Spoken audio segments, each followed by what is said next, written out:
The courtroom was tense that morning, not because of the case itself but because everyone sensed that sparks were about to fly between two personalities who had reputations for never backing down. Judge Andrew Napolitano, the sharp-tongued conservative legal analyst turned judge known for his stern demeanor and unapologetic authority, and Congresswoman Jasmine Crockett, the rising Democratic star from Texas who had built her career on fearless confrontation, razor-sharp wit, and a refusal to be intimidated by power. And as soon as the proceedings began, it was clear this was not going to be an ordinary session, because Crockett, who had been subpoenaed to testify on a matter involving political fundraising practices, walked in with her head held high, her tailored suit radiating confidence, and a quiet smirk that suggested she was ready for battle. And when Napolitano tried to assert his control, cutting her off mid-sentence, she didn't flinch. She leaned forward, looked him dead in the eye, and said, "With all due respect, Judge, you may run this courtroom, but you don't run me," which drew a collective gasp from the gallery and even a few stifled laughs from observers who knew this was exactly the kind of fiery exchange that would dominate the headlines. And sure enough, Napolitano, visibly irritated, slammed his gavel and declared, "Congresswoman, you are in contempt of court for disrespect to this court fines you $1,000, his voice echoing with the kind of authority that would have made most people back down instantly. But not Jasmine Crockett, because instead of apologizing or retreating, she leaned back, folded her arms, and with that signature combination of intellect and sass, replied, $1,000, Judge. I've spent more than that on legal books teaching people how to stand up to men who think power means bullying." And the courtroom erupted, reporters scribbling furiously as Napolitano's face flushed crimson, clearly not expecting to be challenged so boldly. And Crockett wasn't done. She continued, "If you think a fine is going to silence me, you don't understand why I'm here. I was elected to fight for people who don't have a voice, and I'm not about to let you use this bench as a throne to silence the truth." And with that, even members of the press who normally remain neutral couldn't help but nod, whispering among themselves that this was one of those viral moments that would explode the second it hit social media. And within hours, that's exactly what happened.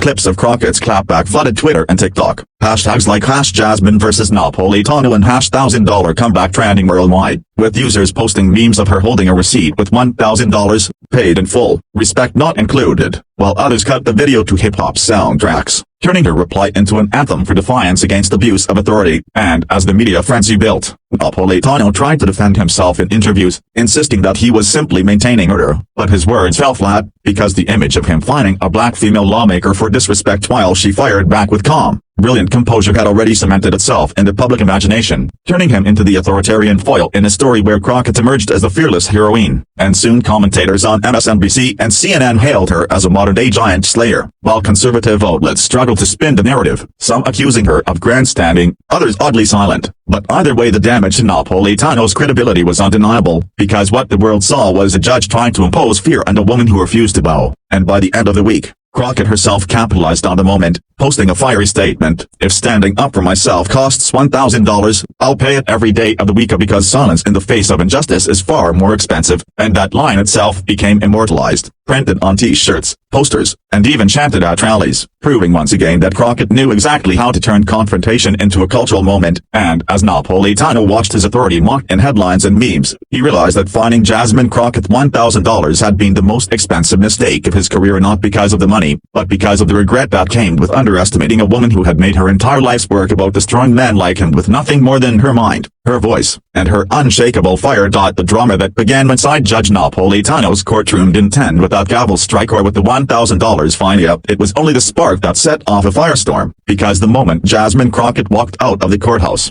cameras swarmed her like bees to honey, microphones shoved toward her face, reporters desperate for the quote that would dominate the evening news, and without missing a beat, she gave them exactly what they wanted. Standing tall on the courthouse steps, her voice carrying across the crowd as she declared, "If a woman raising her voice for truth is considered disrespect, then let me be the most disrespectful woman in America." A line so sharp it cut through the noise and instantly ricocheted across social media, and the crowd outside erupted in cheers, her supporters chanting her name while even neutral observers found themselves swept up in the electricity of the moment. And inside, Napolitano could hear the chants through the thick glass windows of the courthouse, each cheer echoing like a reminder of the mistake he had made, because instead of silencing Crockett, he had made her louder, bigger, and more untouchable. And as the hours passed, the fallout grew, with MSNBC hosting panel discussions about gendered respect in courtrooms, CNN playing the clip on repeat with analysts calling it the moment Crockett defined herself as a national powerhouse, and Fox News awkwardly scrambling to spin the narrative, with some anchors insisting she was performing for cameras while others avoided the subject entirely. But the public didn't buy it,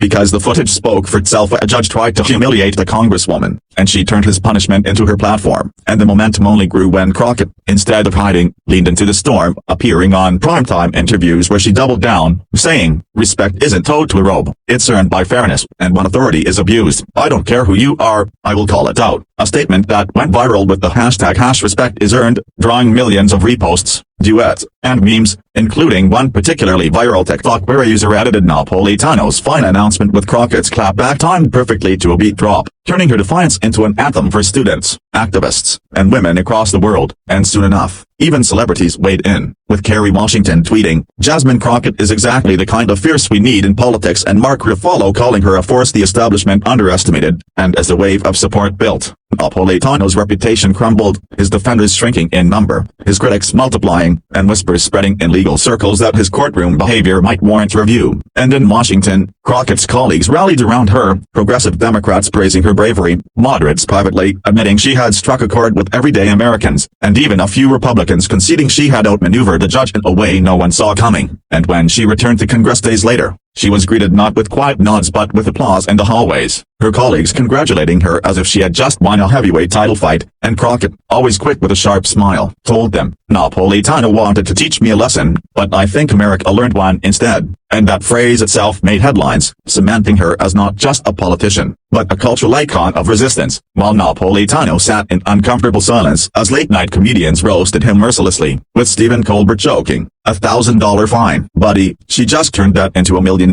brand, and Trevor Noah quipping, "You don't find Jasmine Crockett, you fund her campaign." And though Napolitano tried to save face, issuing a statement about upholding decorum, it was too late, because the story wasn't about him anymore. It was about Jasmine Crockett, the woman who turned a courtroom fine into a rallying cry, the woman who showed America what it looks like to stand tall in the face of attempted humiliation. And as the weeks passed, one truth became undeniable: Napolitano may have written the check, but Crockett cashed it with interest, and the regret he felt wasn't about money, it was about becoming the unwitting villain in the rise of a woman destined to reshape the landscape of American politics.